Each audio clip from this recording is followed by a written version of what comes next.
गांव के बाहरी किनारे पर बसा एक साधारण सा घर, जहां हर सुबह सूरज की किरणें खिड़कियों से झांकती और वहां रहने वाले लोगों के चेहरे पर रोशनी लाने की कोशिश करती। किसी घर में रहती थी सुहानी। उसकी सुंदरता की चर्चा दूर दूर तक होती थी। वह न केवल खूबसूरत थी, बल्कि उसके व्यक्तित्व में एक सादगी और करुणा भी थी। गांव के लोग उसे देवी का रूप मानते थे। सुहानी के पिता मोहन गांव के एक सम्मानित किसान थे। अपनी बेटी के लिए उन्होंने अच्छे सपने देखे थे। वे चाहते थे कि उसका घर ऐसा हो जाए, उसका पति उसकी कद्र करे और उसकी ज़िंदगी खुशहाल हो। लेकिन किस्मत को कुछ और ही मंजूर था। मोहन ने अपनी बेटी की शादी गांव के ही एक युवक रघु से तय कर दी। रघु का परिवार साधारण था। रघु खुद भी बहुत साधारण था। ना कोई बड़ा सपना, ना कोई खास हुनर। वह दिन भर इधर उधर घुमा करता और अपना समय बर्बाद करता।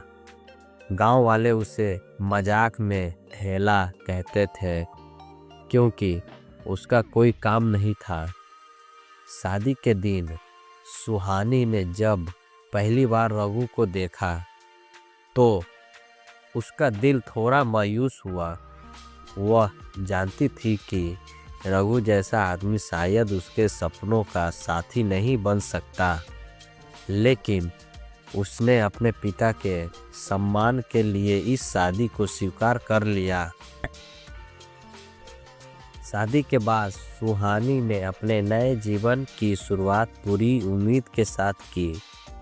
उसने सोचा कि समय के साथ रघु बदल जाएगा, लेकिन कुछ ही दिनों में उसे समझ आ गया कि रघु में बदलाव की कोई इच्छा नहीं थी। वह सुबह देर से उठता, सारा दिन बेवजह बिताता और शाम को घर आकर शिकायतें करता। सुहानी ने कई बार रघु से बात करने की कोशिश की। रघु, तुम्हें कुछ करना चाहिए। गांव के बाकी लोग कितनी मेहनत करते हैं। क्या तुम्हें नहीं लगता कि तुम्हें भी अपनी जिम्मेदारी समझनी चाहिए?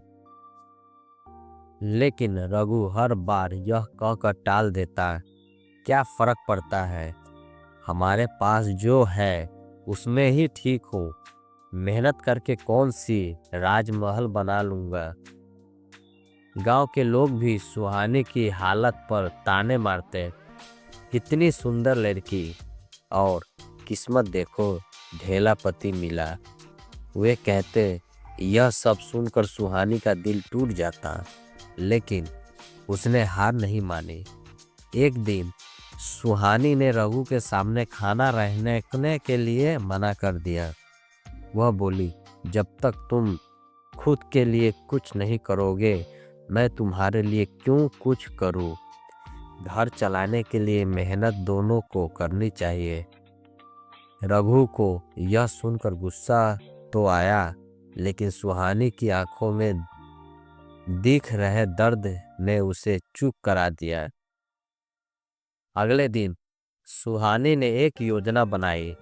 उसने रघु से कहा, अगर तुम रोज थोड़ा थोड़ा खेत में काम करोगे तो मैं तुम्हारे लिए तुम्हारी पसंद का खाना बनाऊंगी, और अगर तुम मेहनत नहीं करोगे तो तुम्हें भूखे रहना पड़ेगा। रघु को मजबूरी में सुहानी की बात माननी पड़ी। शुरुआत में वह बेमन से खेत में जाता, लेकिन धीरे धीरे उसे यह महसूस हुआ कि मेहनत करने के बाद मिलने वाला खाना ज़्यादा स्वादिष्ट लगता है। समय के साथ रघु ने खेतों में काम करना शुरू कर दिया। सुहानी ने उसे खेती के आधुनिक तरीकों के बारे में बताया। उसने गांव के दूसरे किसानों को बुलाया और उससे रघु को दिखाने का आग्रह किया। रघु ने भी धीरे धीरे खुद को बदलने का फैसला किया। कुछ ही महीने में रघु ने अपनी मेहनत और लगन से खेतों में ऐसा काम किया कि फसल दुगनी हो गई। गांव के लोग जो कभी उसका मजाक उड़ाते थे, अब उसकी तारीफ करने लगे। एक साल बाद रघु और सुहानी का घर खुशियों से भर गया। अब लोग उन्हें सपनों की जोड़ी कहते थे। रघु ने सुहानी के धैर्य और प्यार को समझा और उसे उसकी जिंदगी का सबसे बड़ा तोहफा दिया, उसके सपनों का साथी बनने का वादा। गांव में हर किसी को यह कहानी याद थी कि कैसे एक खूबसूरत और समझदार पत्नी ने अपने ढेले पति को एक जिम्मेदार और मेहनती इंसान में बदल दिया। सुहानी और रघु की यह कहानी हमें यह सिखाती है कि सच्चा प्यार और धैर्य किसी भी मुश्किल इंसान को बदलने की ताकत रखते हैं। जब दोनों लोग एक दूसरे का साथ देने का फैसला कर ले तो जिंदगी में कोई भी मुश्किल उन्हें रोक नहीं सकती। प्यार, समझदारी और मेहनत ने एक साधारण रिश्तों को एक खूबसूरत मिसाल में बदल दिया।